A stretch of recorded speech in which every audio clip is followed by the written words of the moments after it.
What's up? Thanks for listening. Tuning back in. Hansen Athletics Radio number 5, episode 5. These are going to be coming at you more frequently, so get pumped for that.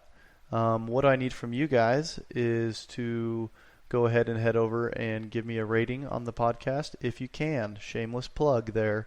Also, follow me on Instagram, Hansen Athletics. And also, I'm going to challenge you to try out our services. So we have a 14-day free trial where you can pretty much be a full member, check out the programming, check out the software we use, and check out how awesome it is to have a coach and programming and knowing what you're doing every day when you walk into the gym. Today, what I wanted to cover and what we're going to kind of have a little podcast of is questions. So that's going to be questions from my online clients that they sent to me, and I decided that I would like to try and answer them over the airwaves. So that's what today's episode is going to be. Thanks for tuning in. So without further ado,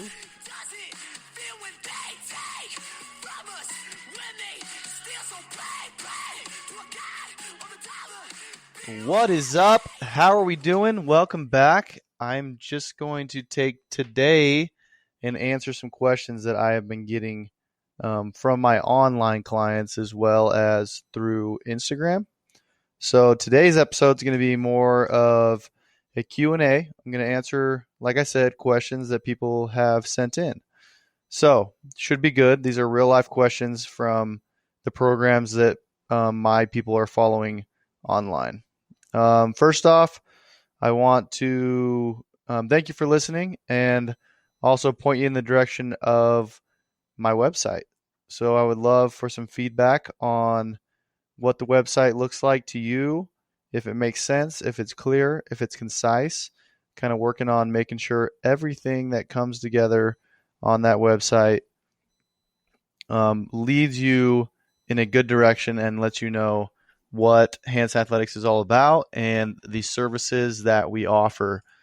We are working on putting together a new app, which is going to have the training programs on. So there's going to be a separate platform for just training programs that are templates per se, or just a kind of running program that you kind of have to modify yourself. So what you'll do is you'll get on there. They'll be pretty cool. There'll be leaderboards. There'll be readiness surveys and all that type of stuff. But you're going to be following programs that people across the world can follow at the same time and upload their numbers. The other option we're going to have is remote coaching, which is going to be more personalized. Your workouts are going to be designed for you, and there's going to be just a lot more coach-athlete interaction. So that's obviously going to be a little bit pricier. We're looking at doing the training programs at $27 a month, which is very inexpensive, about $1 a day if you kind of add it up. And then the remote coaching is going to be around $120 a month, because that takes a little bit more time from our coaches as well as more interaction between us. So we're headed in that direction, and let's just get into it. So the first question that I'm going to go over today that I got from one of my clients was exactly this. It was, I was wondering what your thoughts are on building mass and lean muscle, all while developing as an athlete. Can you do both at the same time, or do you think the extra weight can hinder athletic performance and explosiveness? So to answer that question is kind of a long-winded answer, right? But to bridge the gap between mass, lean muscle, and then developing as an athlete, I think if your goals are to kind of improve athletic performance and explosiveness, that's going to be kind of the focus of your program, and that's going to also include building mass and lean muscle. Now, it's not going to be the same as if you were like walked up to me and said, hey, I just want to put on muscle. I'm not competing in sport. I'm not worried about how I'm going to perform per se if I go play some pickup basketball or whatnot. Right now, I just want to put on some muscle and get big quick. That's going to look different than if you're coming in and saying, I want to work on speed, I want to work on explosiveness. At the same time, though, you got to think about if you are training like an athlete, which is a very well-rounded program, you're going to be working on, per se, we could do, depending on your skill levels, some pieces of the Olympic lifting, We can do some bodybuilding accessories, usually with functional movement and different types of implements and weighting those movements a little bit different. We're going to work on rotation. We're going to work on, push, pull, lunge, squat, step, rotation, that type of stuff. So most people I work with, yeah, you're going to put on some muscle and you're going to put on some lean mass and you're going to look like a badass because it's basically form follows function, right? So if you're training to be an athlete, you're going to start to look like an athlete. And I mean, in my opinion, that's one of the best physiques to kind of have or go for. I would love, and I know many people that love to walk into a room and people are just like, damn, that guy looks like an athlete. See for me, that's a little bit more attractive than a, bodybuilding per se, where you're just a huge dude, but you just literally have been doing isometric movements.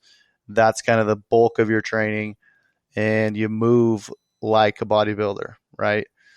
So depends on what you're doing. I'd say if you're coming into Hansen Athletics and you're looking to even our muscle building even if you came to me and said, I want to put on a ton of muscle, we're still going to sneak in some performance type stuff to keep you moving well. And I think that we kind of hit that on the dot and it's not a big deal as far as we can put on some muscle and also develop that performance or push that performance and develop the explosiveness.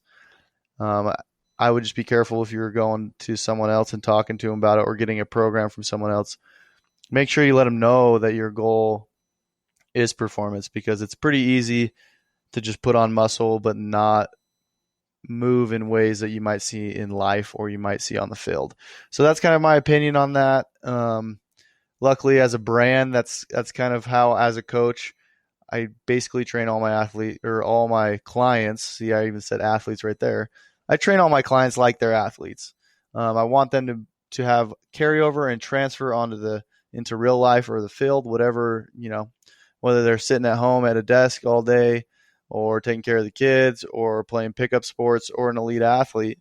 I want to train them like they are focused on performance rather than just, oh, I want to put on muscle or I want to lose 10 pounds. Those are kind of superficial goals. And I think having performance goals or trackers is much more effective and a better process. Okay, so the next question, going straight into it. This is from one of my newer Olympic lifters.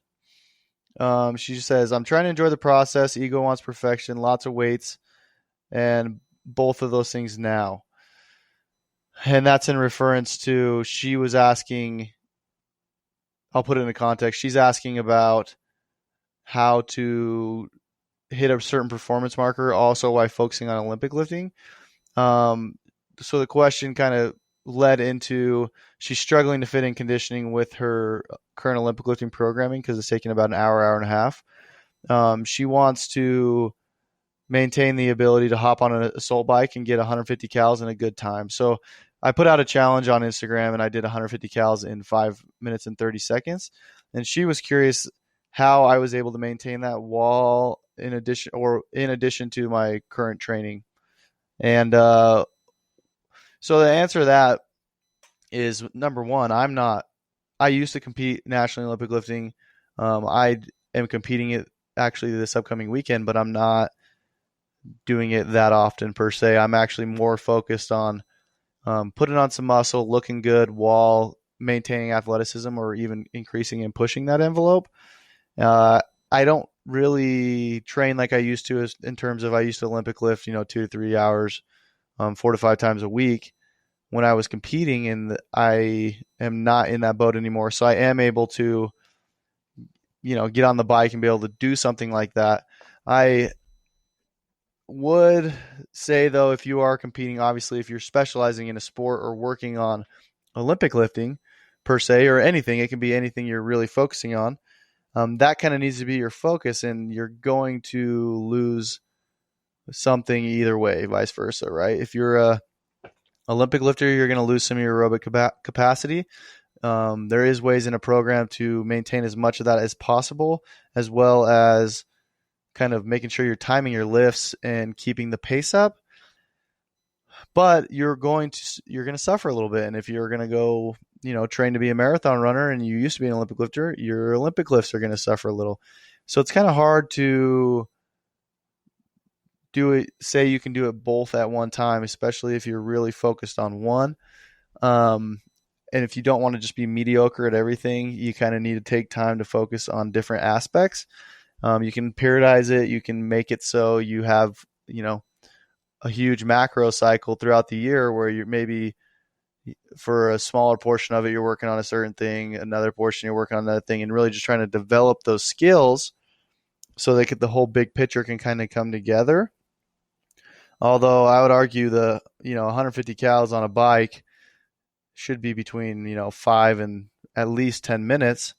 And that's a pretty, you can really push it. So if you're just a strong person and you're okay with being uncomfortable, you can put up some good times with that. But just coming back to her question, is kind of saying, can I do both at the same time? I prefer, as a coach, to have more designed focus. So you would come in and say, okay, I want to get better at Olympic lifting. We would focus on that. And you're going to suffer a little bit in different areas, but we can kind of come back around full circle and shore up those weaknesses that develop and make sure you're a well-rounded athlete. It just takes a lot of time and dedication to really improve something that takes as much skill as Olympic lifting or a different sport. So that's kind of how I'd answer that. Let's move on to the next one. So this, put it into context, this athlete is doing Olympic lifting, but they also want to add in calisthenics. They kind of fell in love with the idea of, doing some crazy stuff on the pull-up bar, doing body holds, that type of stuff.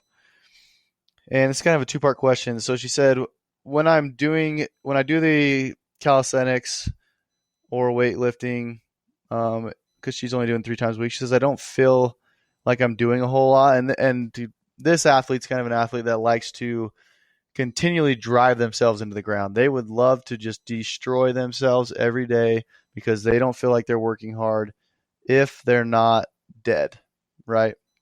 And there's a whole lot of things wrong with that.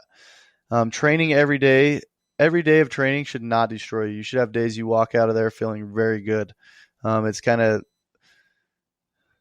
detrimental to walk in there every day and push yourself to the point where you are failing. It's you're in training. It should be controlled. Movement should be, perfect. You should be working on that type of stuff, movement, practice, breathing, and that type of stuff. So to say that you are going in there every day and being destroyed and being successful, in most cases, it's not true. You're probably being detrimental. You're probably messing up. You're probably in adrenal fatigue. You're not recovering properly. You're not spending the time to actually train like those athletes that you might see on Instagram that do kill themselves every day. That's their full-time job, and they're putting in just as much recovery as they are work. I would say you need to get comfortable with being able to go into the gym and not feel like you killed yourself. There's a lot of benefits to working smart and just being consistent. So I'd say it's more important to stay consistent. And another thing she led into was, I want to do circuit training then so I can kind of kill myself. And but what I want to highlight is she actually said, I want to do circuit training to help with my explosiveness. So there's kind of this idea or sense of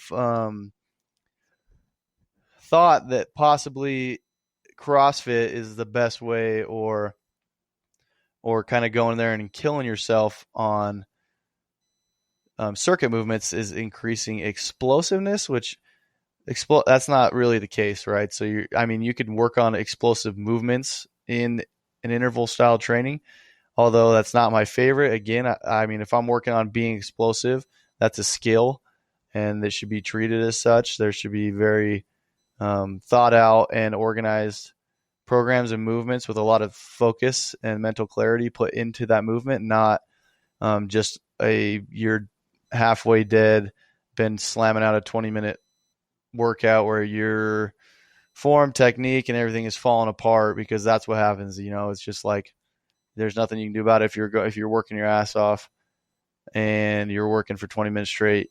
I mean, you're going to sacrifice some technique and form. So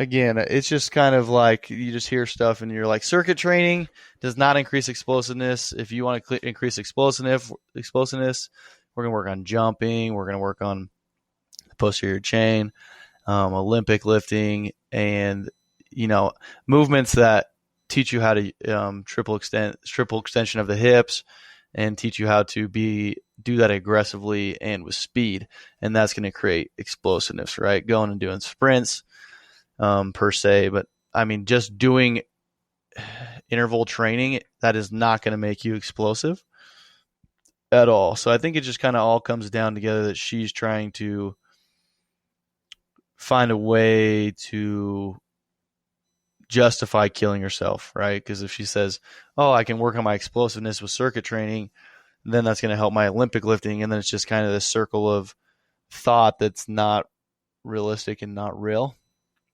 So just, I guess moral of the story is, don't feel like you have to kill yourself every day in the gym.